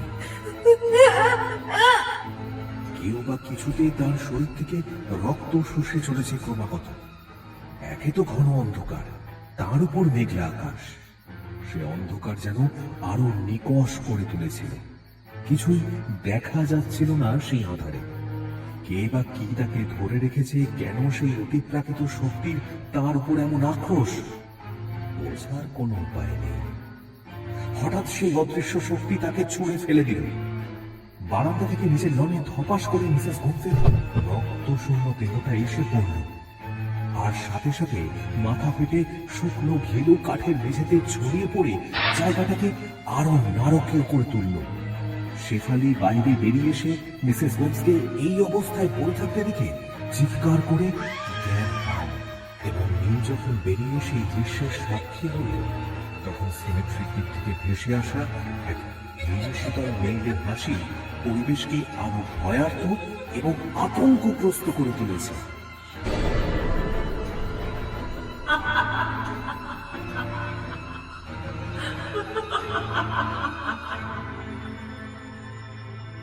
মিলিন্দের সাহায্যে নীল আর স্থানীয় চ্যাপেলের ফাদার মিসেস গোমসের রক্তশূন্য দেহটাকে সেই প্রাইভেট সিমেট্রিতেই কবর দিল। করোনার কারণে অন্যান্য কবরস্থান বন্ধ থাকায় গোমস পরিবার বাধ্য হয়ে এই পন্থা অবলম্বন করল। তবে তাদের মনে একটা অজানা আশঙ্কা ছিল, যদি আগের মৃতদেহদের সাথে ঘটে যাওয়া নারকীয় ঘটনা মিসেস গোমসের সাথেও হয় তখন। তবে নীলের মনে তখন অন্য চিন্তা। তার মায়ের মৃত্যুটা এমন ভয়ঙ্কর ভাবে কেন হলো, বা এর পিছনে কোন অতিপ্রাকৃত শক্তি আছে? আর যদি কোনো ইভিল পাওয়ারের পিছনে থাকে, তার উদ্দেশ্যটা ঠিক কি? সেদিন সন্ধ্যায় হলঘরের সবাই থমথমে মুখে বসে, কারোর মন মেজাজ ভালো নেই। দার্জিলিং এ আসার পর থেকে একের পর এক অদ্ভুত ঘটনা তাদের জীবনকে তছনছ করে দিয়েছে। নীলের বোন রিনা কাঁদতে কাঁদতে বলে উঠল, দাদা, দাদা রে, এই বাড়িটা অভিশপ্ত। এখানে কিচ্ছু ঠিক নেই। মানুষ কি এখানে বাস করতে পারে? দাদা, দাদা তুই বাড়ি ফেরার ব্যবস্থা কর, আমার আর এখানে ভালো লাগছে না। নীল তার বোনকে শান্ত করার মতো কোনো কথা খুঁজে পেল না। সত্যি তাদের হাসি খুশি পরিবারটা মাত্র 2 মাসে যেন ভেঙে চৌচির হয়ে গেল। মিসেস গোমস ছিলেন পরিবারের প্রাণ। রেশমি তার ঠাম্মিকে খুব ভালোবাসত, ঠাম্মির এভাবে চলে যাওয়া সে মেনে নিতে পারেনি। কাঁদতে কাঁদতে ঘুমিয়ে পড়েছিল সে। হঠাৎ শেফালি হলঘর থেকে শুনতে পেল রেশমি কারো সঙ্গে হেসে হেসে কথা বলছে। এই পাহাড়ি এলাকায় ফোনের নেটওয়ার্ক প্রায় থাকে না, ইন্টারনেট তো দূরের কথা, ইলেকট্রিসিটিও মাঝে মাঝে বিঘ্নিত হয়। তবে মেয়েটা কার সাথে কথা বলছে? ভয়ঙ্কর কোনো আশঙ্কায় সে একা উপরে গেল মেয়েকে দেখতে। নিজের ঘরে ঢুকে সে দেখল রেশমি খাটের উপর দরজার দিকে পিঠ করে বসে জানলার দিকে তাকিয়ে কারো সঙ্গে হাসি মুখে কথা বলছে। শেফালি ডাক, রেশমি, ও মা, তুমি? তুই জানলার দিকে তাকিয়ে কার সঙ্গে কথা বলছিস? ঠাম্মির সাথে। ঠাম্মির সঙ্গে? হ্যাঁ, ঠাম্মির সাথে কথা বলছিলাম তো। শেফালি বুঝলো তার 7 বছরের মেয়ে ঠাম্মির মৃত্যুতে শক পেয়েছে, তাই হয়তো এই কষ্ট ভোলার জন্যই এমন কথা বলছে। সে রেশমির পাশে বসে মাথায় হাত বুলিয়ে বলল, মা, ঠাম্মি এখানে কি করে আসবে? ঠাম্মি তো স্টার হয়ে গেছে মা। না, ঠাম্মি তারা হয়নি। ঠাম্মি সকালে আমার সঙ্গে খেলা করছিল। আমি কত পাচ্ছি দেখে ঠাম্মি খেলা বন্ধ করে দিয়েছে। তুমি কিচ্ছু জানো না। তুমি পচা পচা, তুমি চলে যাও, চলে যাও বলছি। আমি ঠাম্মির সাথে খেলবো, তুমি চলে যাও, চলে যাও। রেশমির এমন আচরণে শেফালি ভয় পেয়ে গেল। সে চিৎকার করে নীলকে ডাকলো। হ্যাঁ, এই নীল, নীল, তাড়াতাড়ি ওপরে এসো। নীল ছুটে এলো। শেফালি কাঁপা গলায় বলল, ওগো, মেয়ে আমার কি বলছে? ও নাকি মায়ের সঙ্গে খেলা করছিল। কি বলছে নীল? নীল রেশমির দিকে তাকালো। রেশমির চোখে সেই অদ্ভুত দৃঢ়তা, যেন সে সত্যি কিছু দেখেছে। রেশমি, তুই এসব কি বলছিস মা? ঠাম্মি তো বলছি না ঠাম্মি আমার সাথে ছিল। তুমি আমার কিচ্ছু বোঝো না। তোমাদের জন্য ঠাম্মি চলে গেল। তুমি যাও, চলে যাও। এই বলে সে ঘর থেকে ছুটে চলে গেল। রেশমির হঠাৎ ছুটে চলে যাওয়া আর তার অদ্ভুত কথায় নীল ও শেফালি হতভম্ব হয়ে ঘরের মাঝখানে দাঁড়িয়ে রইল। তাদের কাছে বলার মতো কোনো ভাষা ছিল না। সেদিন রাতে অনেক কষ্টেই রেশমিকে ঘুম পাড়ানো হলো, কিন্তু মাঝরাতে একটা ক্যাচ ক্যাচ শব্দে নীলের ঘুম ভেঙে গেল। শব্দটা সিঁড়ির দিক থেকে আসছিল, ঠিক যেমনটা তার মা বারবার বলতেন। শব্দটা ক্রমশ জোরালো হচ্ছিল, আর হঠাৎ ক্যাচ ক্যাচ থেকে বদলে গেল একটা থপ থপ শব্দে, যেন কেউ ভারী চেহারা নিয়ে কাঠের মেঝেতে হেঁটে যাচ্ছে। নীল বিছানায় উঠে বসল। হাতে টর্চ নিয়ে সে বাইরে বেরিয়ে এলো। শব্দটা তাদের ঘর পেরিয়ে সেই বন্ধ ঘর দুটোর দিকে এগিয়ে গেছে। নীল টর্চের আলো ফেলল, আর যা দেখল তাতে তার সারা শরীরে শীতল স্রোত বয়ে গেল। সেখানে নাইট গাউনে মিসেস গোমস দাঁড়িয়ে, তার মুখ ফ্যাকাশে, চোখ কোটরে ঢোকা, যেন কোনো অশরীরী ছায়া। ভয়ে নীলের গলা শুকিয়ে গেল। সে কোনো মতে ফিসফিস করে ডাকার চেষ্টা করল, মা, কিন্তু কোনো শব্দ বেরোলো না।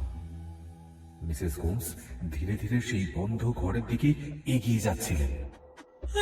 নীল, মাঝরাতে তুমি কোথায় যাচ্ছ? হঠাৎ পেছন থেকে শেফালির গলা শুনে নীল চমকে উঠল। সে আমতা আমতা করে বলল, আমি মাকে দেখলাম ওই ঘরের দিকে। সে টর্চের আলো ফেরাল, কিন্তু করিডোর ফাঁকা, কেউ নেই সেখানে। শেফালি আলোর দিকে তাকিয়ে বলল, ওখানে তো কেউ নেই নীল, তুমি ভুল দেখেছ। মা আর আমাদের মধ্যে নেই গো। এটা কঠিন হলেও এটাই সত্যি। সন্ধ্যায় রেশমি ওরকম করলো, এখন তুমি যদি ভেঙে পড়ো তাহলে আমাদের কি হবে বলো তো? চলো চলো নীল, ভেতরে চলো। শেফালির কথায় নীল যেন একটু ধাতস্থ হলো, কিন্তু তার মনে একটা খটকা রয়ে গেল। সে কি সত্যিই ভুল দেখলো, নাকি? তারা ঘরে ফিরে এলো, কিন্তু নীলের ঘুম আর এলো না। রেশমির কথা, মায়ের ছায়া, কবরস্থানের ঘটনা সব যেন একটা অদৃশ্য জালে জড়িয়ে তাদের টেনে নিচ্ছে। তার বারবার মনে হচ্ছিল এই বাড়িটায় এমন কিছু আছে যা তাদের চোখ এড়িয়ে যাচ্ছে।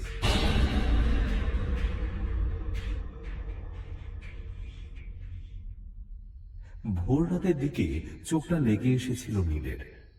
হঠাৎ মিলিন্দের দরজায় ধাক্কার চিৎকারের আওয়াজে তার ঘুম ভেঙে গেল। সাহেব, সাহেব বাইরে আসুন, বাইরে আসুন। নিচে দেখুন কি হয়েছে। হায় হায় হায় হায়, ये क्या हुआ? हाय हाय हाय हाय, ये क्या हो गया? साहेब साहेब साहेब, নিচে আসুন, নিচে। মিলিন্দের কণ্ঠে আতঙ্ক স্পষ্ট ধরা পড়ল। মিলিন্দের চিৎকারে শেফালিও ঘুম থেকে উঠে পড়ল। হল ঘরে পৌঁছে তারা যা দেখল তাতে তাদের পায়ের তলার মাটি সরে গেল। কাঠের মেঝে কাদা মাটিতে ভর্তি, ফ্লোরের এখানে সেখানে বাইরে নোংরা ছড়িয়ে ছিটিয়ে আছে। দেখে মনে হচ্ছে যেন কেউ মধ্যরাতে তাণ্ডব চালিয়েছে এখানে। মিলিন্দ নীলের হাত ধরে টেনে রান্নাঘরের দিকে নিয়ে গেল। সেখানে দৃশ্য আরো ভয়ঙ্কর। আগের দিন মিলিন্দ গ্রাম থেকে 4টি মুরগি এনেছিল, সেগুলো এখন মুন্ডহীন অবস্থায় মাটিতে পড়ে, শরীর ক্ষত বিক্ষত। মুন্ডু আর পালকগুলো দূরে এদিকে ওদিকে পড়ে আছে, যেন কেউ তীব্র আক্রোশে ছিঁড়ে ফেলেছে সেইগুলো। নীল, শেফালি দুজনেই হতভম্ব। ততক্ষণে রিনাও চলে এসেছিল। হঠাৎ দোতলার সিঁড়ি থেকে রেশমি দৌড়ে নেমে এলো। নীল তাকে ধরতে ছুটল, কিন্তু রেশমি ঝড়ের গতিতে তার বাবাকে পাশ কাটিয়ে মূল দরজা দিয়ে বেরিয়ে লন পেরিয়ে সিমেট্রির দিকে ছুটল। নীল, শেফালি, রিনা আর মিলিন্দ উদ্বিগ্ন হয়ে তার পেছন পেছন ছুটল। রেশমি মিসেস হোমসের কবরের সামনে গিয়ে থামল। তারা পৌঁছে দেখল সেখানেও কেউ যেন তাণ্ডব চালিয়েছে, যেন কেউ দুহাতে সেই কবর খুঁড়ে তছনছ করে মাটিগুলো চারপাশে ছড়িয়েছে। কিন্তু সবচেয়ে ভয়ঙ্কর ব্যাপার যেটা তাদের চোখে পড়ল তা হলো মিসেস হোমসের দেহ। সেটা সেই কবরে ছিলই না। রাতারাতি সেই মৃতদেহ উধাও হয়ে গেছিল। রেশমি কবরের দিকে তাকিয়ে যন্ত্রের মতো দাঁড়িয়েছিল। গোমস পরিবারের কারো মুখে কথা নেই। নীলের গলা শুকিয়ে গেল। শেফালির চোখে আতঙ্ক। রিনা কাঁপতে কাঁপতে মাটিতে বসে পড়ল। মিলিন্দ ফ্যাকাশে মুখে দূরে দাঁড়িয়ে। মিলিন্দ, এটা কি হলো? কে করলো এটা? সাহেব, সাহেব কিছু বুঝতে পারছি না আমি। সাহেব, আপনি রেশমি বেবিকে এখান থেকে নিয়েছেন। হ্যাঁ, এই বেদির কাছে रहना ঠিক নেই। আমি এখানে ছিল, আমি দেখেছি। আমি এখানে দাঁড়িয়ে আমাকে ডাকছিল। কথাটা শুনে নীলের গায়ে কাঁটা দিয়ে উঠল। তার আগের রাতের কথা মনে পড়ে গেল। সে রেশমির হাত ধরে বলল, রেশমি চল বাড়ি চল। কিন্তু রেশমি হাত ছাড়িয়ে বলল, না বাপি, আমি এখানে, আমি যাব না, আমি যাব না। শেফালি কোনো মতেই নিজেকে সামলে রেশমিকে কোলে তুলে নিল, কিন্তু মেয়েকে কোলে নিতেই রেশমি চিৎকার করে উঠল, ছাড়ো আমাকে, আমি ঠাম্মির সাথে খেলবো, আমাকে ছেড়ে দাও। শেফালি মেয়েকে বুকে চেপে ধরে রাখল, কিন্তু রেশমি নিজেকে ছাড়ানোর জন্য ছটফট করতে লাগলো। তার ছোট ছোট হাতগুলো দিয়ে এলোপাথারি মায়ের মুখে, চোখে, গায়ে আঘাত করতে থাকলো। শেষে সে শেফালিকে কামড়ে দিল। যন্ত্রণায় শেফালি বাধ্য হয়ে মেয়েকে নামিয়ে দিল। রেশমি তৎক্ষণাৎ দৌড়ে ছুটে গেল সিমেট্রির সেই সবচেয়ে পুরনো গ্রেভিয়ার্ডের দিকে। নীল কোনো মতে নিজেকে সামনে সেই গ্রেভিয়ার্ডের সামনে গিয়ে রেশমির মাথায় হাত বুলিয়ে বলল, মা, এখানে কি দেখছিস? ঘরে চল। কিন্তু রেশমি কিছুতেই কথা শুনল না। জোড়াজোড়িতে সে কাঁদতে শুরু করলো। কাঁদতে কাঁদতে অজ্ঞান হয়ে গেল। ওরা মেয়েকে ঘরে এনে শুয়ে দিয়ে পুলিশকে ফোন করলো। সারাটা দিন মিসেস গোমসের দেহ খোঁজার কাজ চলল, কিন্তু অদ্ভুত ব্যাপার, সেই মৃতদেহের কোনো চিহ্ন খুঁজে পাওয়া গেল না। সবচেয়ে আশ্চর্যের বিষয়, না কোনো জানোয়ারের টেনে নিয়ে যাবার চিহ্ন আছে, না আছে অন্য কোনো সূত্র। মিসেস গোমসের দেহটা স্রেফ ভোজবাজির মতো উধাও হয়ে গেছে এই সিমেট্রি গ্রেভইয়ার্ড থেকে। পুরো বিষয়টা নীলের কাছে বড় রহস্যময় লাগছিল। তার বারবার মনে হচ্ছে এমন কিছু ঘটনা আছে যা তাদের চোখ এড়িয়ে যাচ্ছে। তবে কি কারণ যে এইসবের পিছনে আছে তা বুঝতে পারছিল না ও। এইসব ভাবতে ভাবতে সন্ধ্যের দিকে ড্রয়িং রুমের সোফায় বসে ঝিমিয়ে পড়েছিল। হঠাৎ তীব্র এক চিৎকারে সচকিত হয়ে উঠে দাঁড়ালো। প্রায় সাথে সাথে দুরদার করে কিচেন থেকে বেরিয়ে এসে রিনা নীলকে জড়িয়ে ধরে কাঁদতে কাঁদতে বলল, দাদা, মা ওখানে। নীল বোনকে শান্ত করার চেষ্টা করে জিজ্ঞেস করলো, দাদা, ওখানে রান্নাঘরে আমার জল পিপাসা পেয়েছিল। জল আনতে গিয়ে দেখি মা সামনে উবু হয়ে বসে কিছু করছে। আমি কাছে যেতে দেখি মা আমাদের এখানে যে বিড়ালটা ঘোরাফেরা করে তার ঘাড়ে কামড়ে দিয়ে রক্ত চুষে খাচ্ছে। দাদা, রক্ত চুষে খাচ্ছে। What what are you talking about? মা কি করে আসবে? She is dead, Rina. না না না, আমি স্পষ্ট দেখেছি দাদা। আমাদের বাড়িতে নাইট গ্রাউন্ড মা ছাড়া আর কেউ পড়ে না। জানিস, চুলগুলো মায়ের মুখের সামনে এসে পড়েছিল বলে মুখটা ভালো করে দেখতে পারিনি, কিন্তু কিন্তু আমি নিশ্চিত ওটা ওটা মাই ছিল। কোনো মতে তার বোনকে শান্ত করে যখন নীল তার বোনের হাত ধরে রান্নাঘরে গিয়ে যা দেখল, তাতে তার বাহ্যিক ধ্যান ধারণা, যুক্তি বুদ্ধি সব লোপ পেতে বসল যেন। সত্যি বিড়ালটা রক্ত শূন্য মৃতদেহটা পড়ে রয়েছে রান্নাঘরের সামনে, কিন্তু মিসেস গোমস, তার কোনো খোঁজ মিলল না। একের পর এক এই রহস্যময় ঘটনার সাথে সাথে রেশমির এমন সন্দেহজনক আচরণে সম্পূর্ণ গোমস ফ্যামিলি আতঙ্কিত হয়ে পড়েছিল। এভাবে দীর্ঘদিন চলতে পারে। নীল ঠিক করলো বাড়িটার সামনে যে চ্যাপেলটা আছে সেখানে গিয়ে ফাদারের সাথে পুরো বিষয়টা নিয়ে বিস্তারিত আলোচনা করবেন। চিন্তায় ও উত্তেজনায় সেদিন রাতে নীলের আর ঘুম এলো না। আজ রাতেও কারেন্ট গেছে। সে নিজের ড্রয়িং রুমে পায়চারি করতে করতে ভাবছিল, কিছু একটা সংযোগ সূত্র তো আছে যা তার চোখে পড়ছে না। হঠাৎ তার মনে পড়ল বন্ধ ঘরটার কথা। এসবের সাথে ওই ঘরের কোনো যোগসূত্র নেই তো? ভাবা মাত্রই দৌড়ে গেল সেই ঘরের দিকে, আর সেখানে পৌঁছানো মাত্রই ভয়ে আতঙ্কে থ হয়ে দাঁড়িয়ে রইল নীল। হাত দশেক দূরে স্থির ও অভিব্যক্তিহীন মুখে নীলের দিকে নির্নিমেষ চোখে তাকিয়েছেন মিসেস গোমস। কোনো কথা না বলে তার সূক্ষ্ম দেহটি বন্ধ ঘরের দরজা ভেদ করে ভিতরে চলে গেল। নীলের সামনে এসে আশ্চর্য হয়ে দেখল দীর্ঘদিনের মূর্ছে পড়া বন্ধ তালা কাত হয়ে দরজার আংটার সাথে ঝুলে আছে। ভিতরে ঢুকে অবাক হল নীল। বন্ধ থাকা এই ঘরটা হয়তো স্টাডি রুম ছিল ভূতপূর্ব সময়।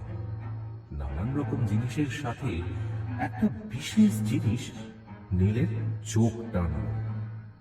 সেটা হলো ধুলো পড়ে যাওয়া লাল রঙের পুরনো একটা ডায়েরি, যেটা পড়েছিল ঘরের স্টাডি টেবিলের উপর। ডায়েরির উপরে লেখা মিস্টার জোয়ান ওয়েলবি। কি মনে হতে ডায়েরিটা হাতে তুলে নিয়ে পড়তে শুরু করলো নীল। ডায়েরিটা বহুদিনের পুরনো। তাতে যে সালটা লেখা আছে সেটা দেখে চমকে উঠল নীল। ডায়েরিটা লেখা হয়েছে 1944 সালে। ডায়েরির ভেতরের বেশিরভাগ পাতা নষ্ট হয়ে গেছে, আর নয়তো কালি ফিকে হয়ে লেখা অস্পষ্ট হয়ে গেছে। ডায়েরিটা উল্টে পাল্টে দেখছিল নীল। হঠাৎ একটা পাতায় তার চোখ আটকে গেল। এই পাতার লেখাটা অন্য লেখাগুলির থেকে তুলনামূলক পরিষ্কার। লেখা আছে, আজও ডক্টর বুর্লে এসেছিলেন মাকে দেখতে। তিনি মাকে পরীক্ষা করে স্পষ্ট জানিয়ে দিলেন, আপনার মনের অবস্থা আমি বুঝতে পারছি মিস্টার উইলবি। তবে তবে আপনার মাকে কোনো প্রাইভেট হোমে পাঠানোই সবচেয়ে ভালো হবে। উপযুক্ত চিকিৎসা পাবেন তিনি ওইখানেই। যেহেতু পুরোপুরি সুস্থ হয়ে ওঠার কোনো চান্স নেই, তাই আমার পরামর্শ হলো যারা এসব কাজে উপযুক্ত তাদের হাতেই না হয় দায়িত্বটা ছেড়ে দিন। কিন্তু আমার মাকে প্রাইভেট হোমে পাঠানোর কোনো ইচ্ছে আমার ছিল না। তাই এক প্রকার বাধ্য হয়ে ডক্টরকে বলে বাড়িতে অতিরিক্ত নার্সের ব্যবস্থা করা হয়েছিল। চলছিল সব ঠিকঠাক, কিন্তু মা মাঝে মাঝে যখন ভায়োলেন্ট হয়ে যাচ্ছে তখনই তাকে সামলানো মুশকিল হয়ে পড়ছে। সেদিন মা থমসনকে অ্যাটাক করেছিল। নেহাতে তার চেহারা দশাশয়, তাই এই যাত্রায় বেঁচে গেছে। আমি ভেবে দেখলাম ডক্টর বুর্লে ঠিকই বলেছেন, অ্যাসাইলামই মায়ের সঠিক জায়গা। 11 সেপ্টেম্বর 1944। পরশু যা ঘটলো তা যেন এখনো জীবন্ত হয়ে আছে আমার মনে। যা ঘটলো তার থেকে কোনোদিন অব্যাহতি পাবো কিনা জানি না। জানি না এই স্মৃতি কি করে মুছে ফেলবো জীবন থেকে। আমার স্ত্রী এখন শয্যাশায়ী, মাঝে মাঝে প্যানিক অ্যাটাক হচ্ছে। ডাক্তারবাবু কড়া সেডেটিভ দিয়ে ঘুম বাড়িয়ে রেখেছে ওকে। জানি না আর কোনোদিনও ও সুস্থ হতে পারবে কিনা। কিন্তু যে পাহাড় প্রমাণ বোঝা আমার মনে জগদ্দল পাথরের মতো চেপে বসে আছে, তার কি করব? তাই আজ ডায়েরি খুলে বসেছি, লিখে যদি নিজের মনটাকে একটু হালকা করা যায়। ঘটনাটা কি হয়েছিল প্রথম থেকে বলি। পরশু ছিল 9 সেপ্টেম্বর। জানতাম না সকালের সূর্য সেদিন মাথায় ওঠার সাথে সাথে ভয়াবহ করে তুলবে দিনটাকে। আমার বাটলার থমসন এবং মায়ের যে কেয়ার গিভার আছে তারা তৈরি হচ্ছিল ধীরে ধীরে মাকে অ্যাসাইলামে নিয়ে যাওয়ার জন্য। মা জানতে পারলেই ভায়োলেন্ট হয়ে উঠবে, তাই থমসন ওপরে মায়ের ঘরটা ভেজিয়ে দিয়ে এলো। মায়ের ঝা চকচকে ঘরটার জানলা দিয়ে ঝলমলে রোদ ঢুকছিল। তখন ভেতর থেকে একটা আরাম কেদারায় একটা ফ্রক টাইপের জামা পরে বসেছিলেন। বাইরে থেকে বোঝা না গেলেও মায়ের বয়স 60 প্রায়। মায়ের কেয়ার গিভার নার্সটিকে থমসন চুপি চুপি গিয়ে জানালো ডাক্তারবাবু ফোন করেছেন। সাথে সাথে নার্স ফোন রিসিভ করার জন্য নিচে নেমে গিয়েছিল। ও নিচে যেতেই মা ব্যালকনিতে দাঁড়িয়ে মেরিকে ডাকলো। মাকে আমার 7 বছরের ছোট্ট মেয়ে মেরি খুব ভালোবাসলেও আমরা ওকে দূরে দূরেই রাখতাম। আসলে মায়ের যে মেন্টাল প্রবলেমটা অ্যারাইজ করেছিল সেটা আর 5টা সমস্যা থেকে একেবারে আলাদা ছিল। লনে মেরি একাই খেলছিল, আমরা নিজেদের কাজে ব্যস্ত ছিলাম যে যার মতো। মা ডাকাতে মেরি দৌড়ে গিয়েছিল মায়ের কাছে। মেরি, এসেছ? জ্ঞানী, আমাকে ডাকলে কেন? চুপ চুপ, শব্দ করো না, আমার মাথা ব্যথা করছে। ভেতরে এসো সোনা, তোমার গ্র্যানির একটু মাথাটা টিপে দাও। জানো বেবি, আমার না খুব খিদে পেয়েছে, আর ওরা কেউ আমায় খেতে দিচ্ছে না। তুমি তো আমার সোনা, আমার ডার্লিং। দেখো, আমি বুড়ো অসুস্থ একজন মানুষ, খুব অসুস্থ।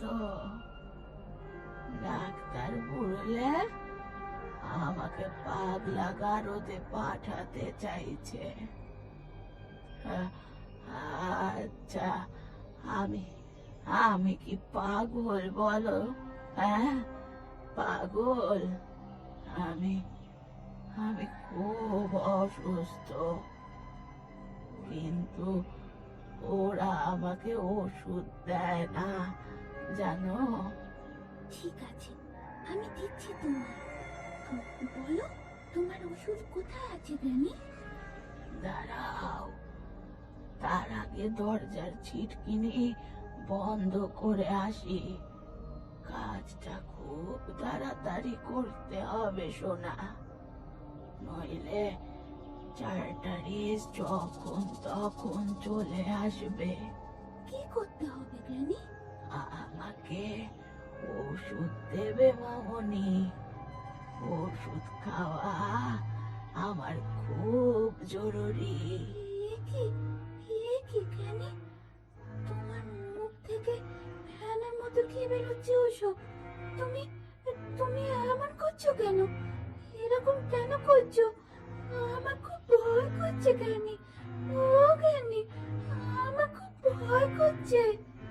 ভয় পেও না মামনি, ভয় পেও না। ওসব কিচ্ছু না, কিচ্ছু না। কাছে এসো, এসো, দেখো বেশি লাগবে না। ওই এক কাপ হলেই চলবে। তোমার তাজা রক্ত। এক কাপ দেবে আমায়? হ্যাঁ, ওটাই তো আমার ওষুধ, আমার ওষুধ।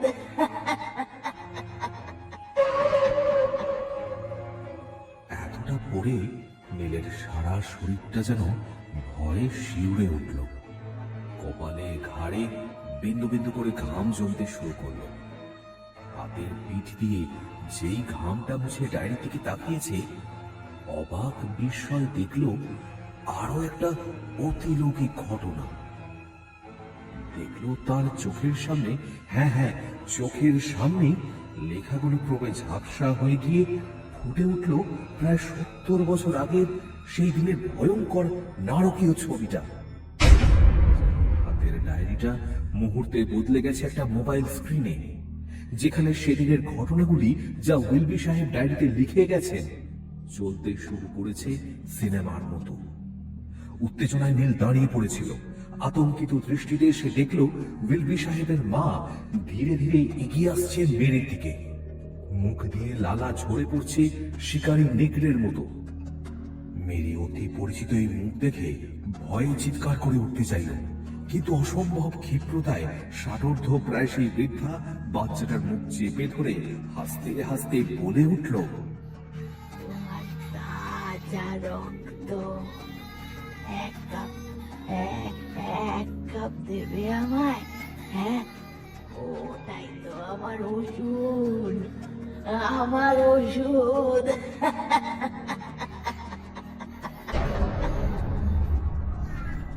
অসহায়ের মতো বাচ্চাটি কাঁদতে শুরু করলো, কিন্তু বৃদ্ধা তাকে কাঁদতে দিল না। কাছে এসে দুহাতে ওকে তুলে নিয়ে ছুঁড়ে শুয়ে দিল সোফার উপরে। তারপর ফ্রকের পকেট থেকে একটা রুমাল বের করে চেপে ঢুকিয়ে দিল ওই এক রত্তি বাচ্চাটার মুখে। তারপর ধীরে ধীরে টেবিল থেকে তুলে নিল টেবিল নাইফটা। আতঙ্কে দিশাহারা হয়ে মেরি চিৎকার করে উঠতে চাইলেও বন্ধ থাকায় কোনো শব্দ করতে পারল না। নিষ্ফল গোগানি হয়ে বেরোতে লাগলো অসহায় মেয়েটির সেই অব্যক্ত চিৎকার। ওই বৃদ্ধা উন্মত্তের মতো ছুরিটা নিয়ে বাচ্চাটার মাথাটা দুহাতে চেপে ধরল, তারপর এক ঝটকায় বাঁ দিকে ঘুরিয়ে দিল। একটা মট করে শব্দ হলো, আর সঙ্গে সঙ্গে থেমে গেল ছোট্ট নিষ্পাপ ফুলের মতো বাচ্চাটির চিৎকার। আর তার সঙ্গে সঙ্গে বৃদ্ধা করলে পৈশাচিক কাজ। হাতের টেবিল লাইফটা জোরে ঢুকিয়ে দিল বাচ্চাটার ঘাড়ে। ফিনকি দিয়ে রক্ত বেরিয়ে এলো। বৃদ্ধা উন্মত্তের মতো হা করে সেই ফিনকি দেওয়া রক্ত বুভুক্ষের মতো খেতে লাগলো। কতক্ষণ স্থিরভাবে দাঁড়িয়েছে, আতঙ্কে উত্তেজনায় তার পা মাটির সাথে যেন একদম আটকে গেছে। এইবার সে আর নিজেকে ঠিক রাখতে পারল না। সে ভুলে গেল যা সে দেখছে এ সবই অতীত, কোনো কিছুই বর্তমানে ঘটছে না।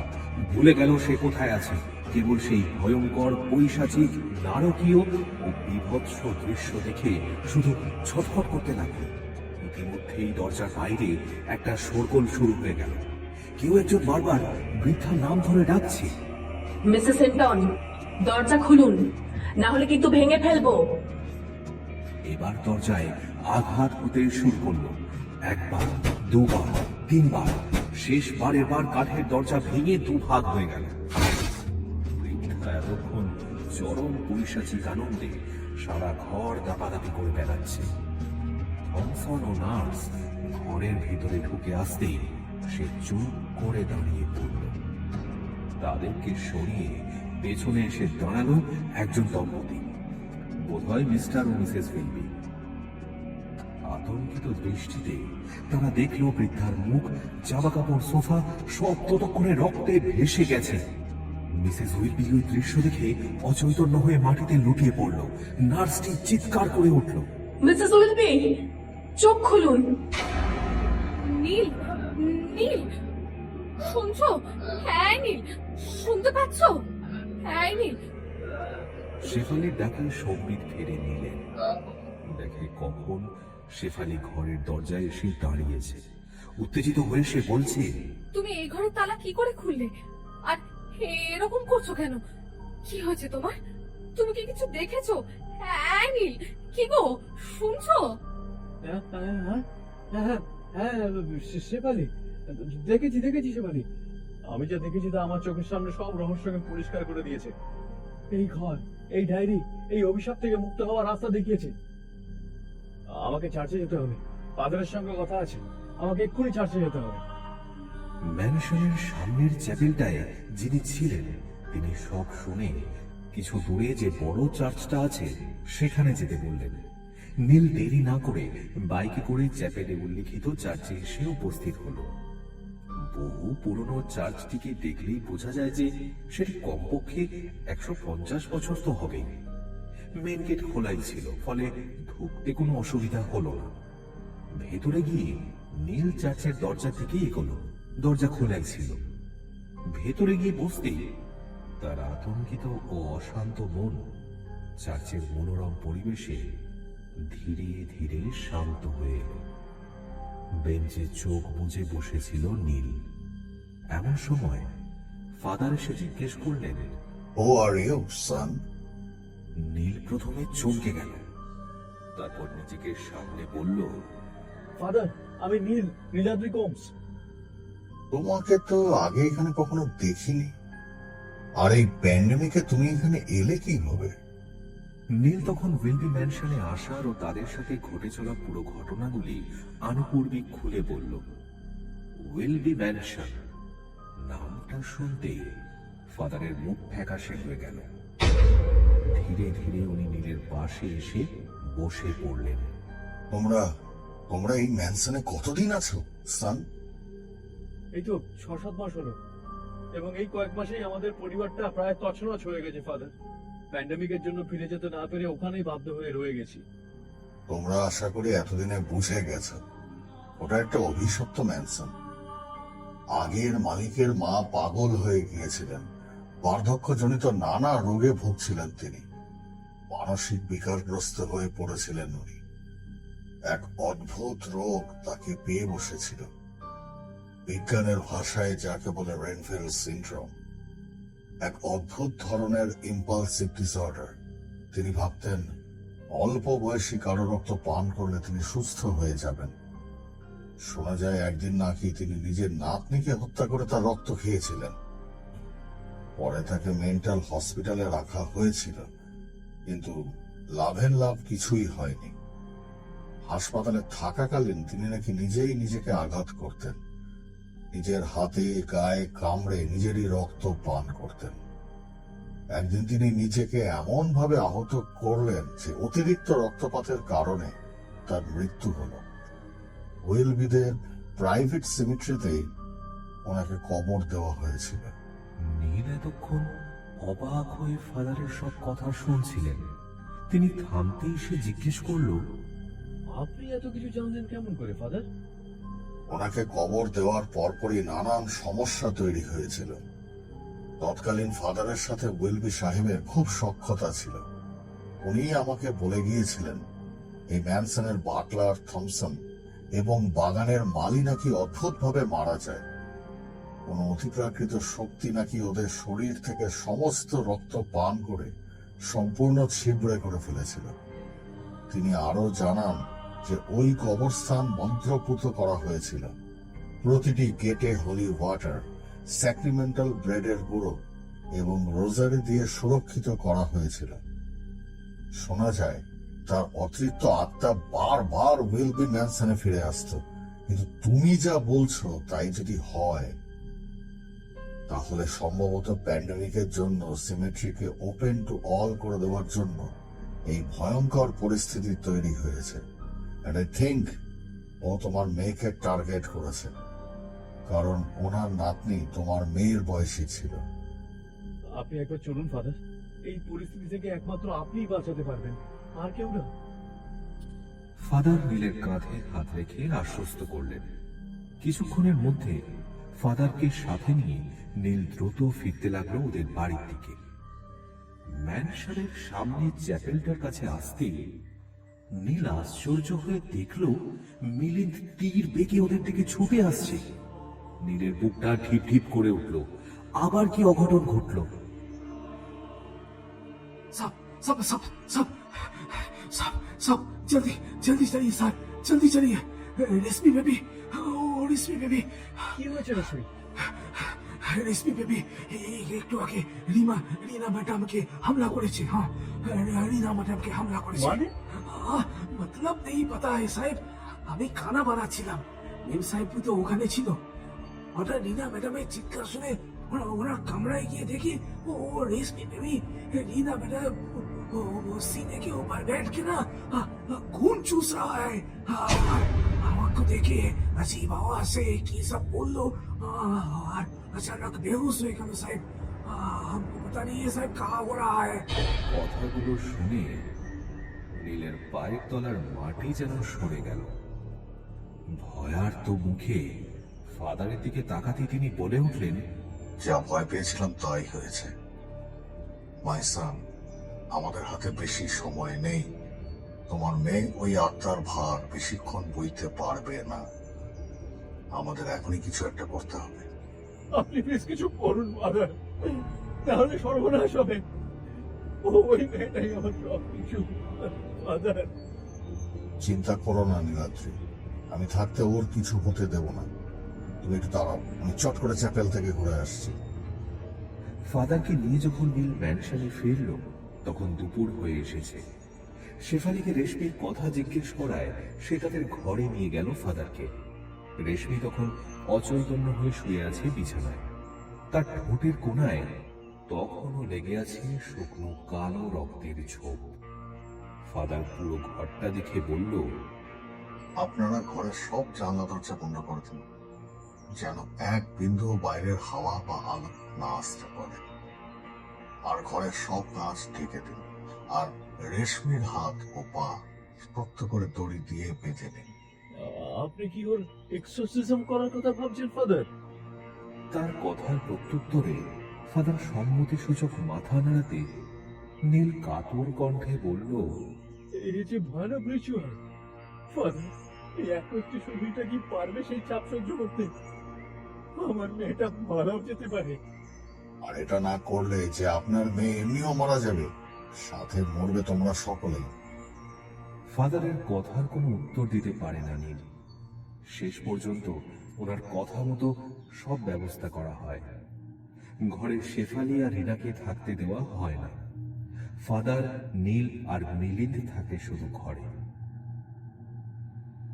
ঘর জুড়ে এক ভারী দমবন্ধ করা পরিবেশ তৈরি হয়েছে। ফাদার দৃঢ় কণ্ঠে পবিত্র বাইবেলের মন্ত্রপাঠ করতে করতে ধীরে ধীরে এগিয়ে এলেন। তার পরনে লম্বা কালো ক্যাসক, তার উপর সাদা সারপ্লাইজ, গলায় বেগুনি স্টোন, এক হাতে রোজারি, অন্য হাতে হোলি ওয়াটার। মন্ত্র পড়া শুরু হবার কিছু সময়ের মধ্যেই একটা গর্জন করে রেশমি জেগে উঠল। তারপর এক ঝটকায় হাত ও পায়ের বাঁধনগুলো ছিঁড়ে এক লাফে বিছানা থেকে নেমে দাঁড়ায় ঘরের মাঝখানে। তার চুলগুলো এলোমেলো, ঠোঁটে শুকনো রক্তের রেখা, চোখ উল্টে গিয়ে সাদা হয়ে গেছে। তাকে দেখে মনে হচ্ছে সে যেন আর মানুষ নেই, বরং কারো অন্য এক অস্তিত্বের বাহক হয়ে উঠেছে। ফাদার রেশমির কপালে হোলি ওয়াটার ছিটালেন, আর সাথে সাথে হাড় শীতল করা এক চিৎকারে ঘর কেঁপে উঠল। রেশমির মুখ দিয়ে বেরিয়ে এলো বৃদ্ধা মিসেস হিংটনের কণ্ঠ। Leave us. Leave, Father. Mary Amar. I need her blood.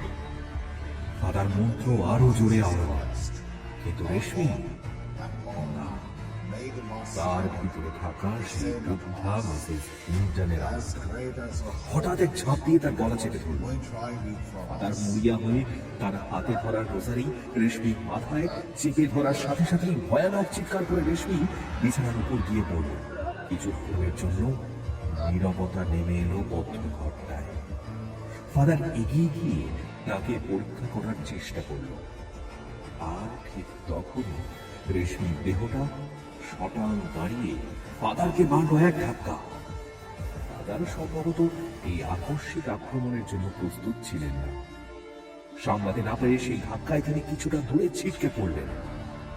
তার হাত থেকে রোজারিয়ার হোলি ওয়াটার ছিটকে পড়ল। মাটিতে পড়ার সময় ফাদারের স্টোলটাও তার গা থেকে খুলে গেছিল। রেশমির চোখে তখন ভয়ঙ্কর এক আগুন জ্বলছিল। ঠোঁট থেকে ঝরে পড়ছে সাদা ফেনা। নীল আর মিলিন্দ হতভম্ব হয়ে দেখে চলেছে ওই ছোট্ট ও একরত্তি মেয়েটার শরীরের আসরিক শক্তির আস্ফালন। রেশমি হঠাৎ লাফ দিয়ে ফাদারের বুকের উপর গিয়ে বসল। তারপর সেই কর্কশ স্বরে বলল, I need blood, Father. Only blood can keep me alive. বলেই রেশমি বিদ্যুৎ বেগে কামড় বসালো ফাদারের কাঁধে। একটা তীব্র আর্তনাদ বেরিয়ে এলো ফাদারের গলা থেকে। ঠিক তখনই ঘরের এক কোণে নীলচে আলো ফুটে উঠল। সেই আলোর তেজে চিৎকার করে উঠল রেশমির ভিতরে থাকা সেই দানবীয় আত্মা।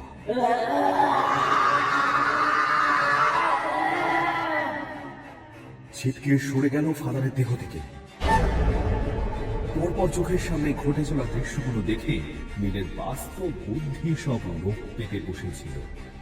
তার সামনে তার মেয়ের দেহে যে দানবীয় শক্তি ওই অজানা নীল আলোর জন্য ছটফট করছে, সে কি রেশমি না মিসেস হিন্টারের অশুভ প্রেতাত্মা? রেশমির ওইটুকু ছোট্ট দেহ গোটা ঘরে যেন তাণ্ডব করতে শুরু করেছে, চিৎকার করে বলে চলেছে,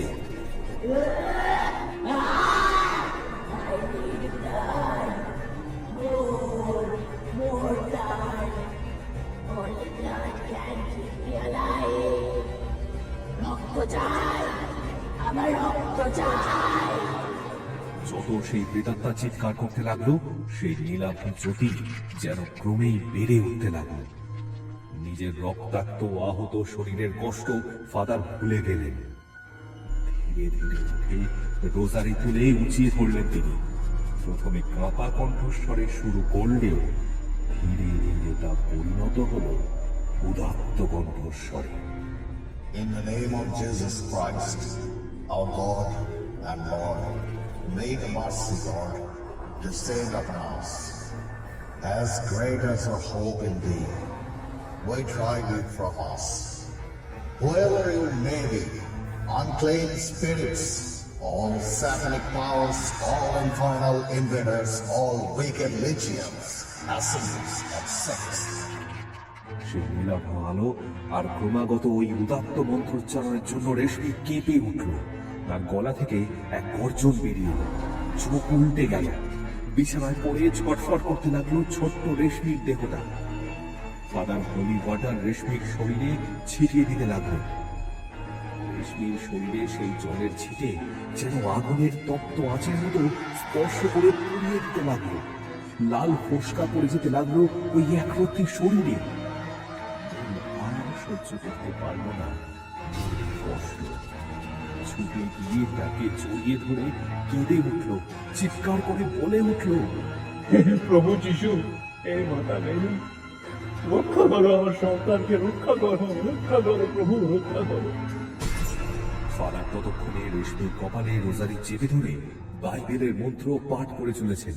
হঠাৎ রেশমির সারা শরীরটা বেঁকে শূন্যে উঠে যেতে লাগলো। নীল প্রাণপণে ওর পা চেপে ধরেও আটকাতে যেন পারছেন না। রেশমির ধনুকের মতো বাঁকা দেহ এবং বিকৃত হয়ে যাওয়া মুখ থেকে বিভৎস গড়গড় শব্দ বেরিয়ে এলো। সেই আওয়াজ এতটাই জোরালো ছিল যে ঘরের জানলাগুলো কেঁপে উঠে, সাক্ষীগুলো ঝনঝন করে ভেঙে পড়ল। চিৎকারের সাথে সাথে রেশমির মুখ দিয়ে একটা ঘন কালো ধোঁয়া বেরিয়ে ঘরের মধ্যে পাক খেয়ে উঠল। রেশমির জ্ঞানহীন অচৈতন্য শরীরটা ভাব করে বিছানায় পড়ে গেলে সেই কালো ধোঁয়ার মধ্যে থেকে তখনও যেন তীব্র আর্তনাদ সমগ্র ঘর বাড়ি কাঁপিয়ে ভয়ঙ্কর আকার ধারণ করতে লাগল। ভয়ঙ্কর মূর্তি ধারণের আগেই সেই নীলাভ জ্যোতি তীব্র বেগে ছুটে গেল কালো ধোঁয়াতে অবয়বের দিকে, এবং সেটাকে নিয়ে কাঁচের জানলা ভেঙে বেরিয়ে মিশে গেল সিমেট্রি গ্রেভিয়ার্ডের মধ্যে। ফাদার কাউন্সিল উপর এড়িয়ে পড়েছেন ততক্ষণে। ওনার বয়স্ক শরীরটা এই ভয়ানক এক্সরসিজমের ভার আর নিতে পারেনি। নীল দ্রুত অ্যাম্বুলেন্সকে ফোন করল। ব্লিডিং ভালোই হচ্ছিল তখনও। মিলিন ফাদারের শুশ্রূষা করতে লাগলো পরম যত্নে। নীল জ্ঞানহীন রেশমির মাথায় পরম যত্নে হাত বুলিয়ে দিচ্ছিল। একটু আগের সেই ভয়ঙ্কর দৃশ্যগুলি নীলের যেন দুঃস্বপ্নের মতো মনে হচ্ছিল। পশ্চিম দিকের আকাশ রাঙা করে সূর্য তখন অস্ত যাচ্ছে। গোধূলির লাল আভা ভাঙা জানলা দিয়ে প্রবেশ করে সারা ঘরটাকে মোহময়ী করে তুলেছে। নীল বুঝতে পেরেছিল এই এক্সরসিজমের সফল হওয়া ফাদারের একার পক্ষে সম্ভব ছিল না, আর ওই নীলাভ আলো প্রভু জেসাসের ছিল না। ওই আলোর আড়ালে ছিলেন নীলেরই মৃতা মা মিসেস গোমসের পবিত্র আত্মা, যিনি তার নাতনিকে মৃত্যুর পরও রক্ষা করে গেলেন। আর এই অলৌকিক ঘটনাটি মেলিন্দ বা ফাদারের চোখে না পড়লেও নীল স্পষ্ট দেখতে পেয়েছিল।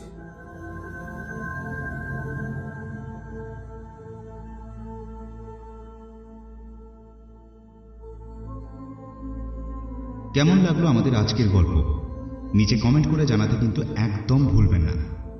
ভালো লাগলে লাইক, শেয়ার এবং কমেন্ট করতে ভুলবেন না।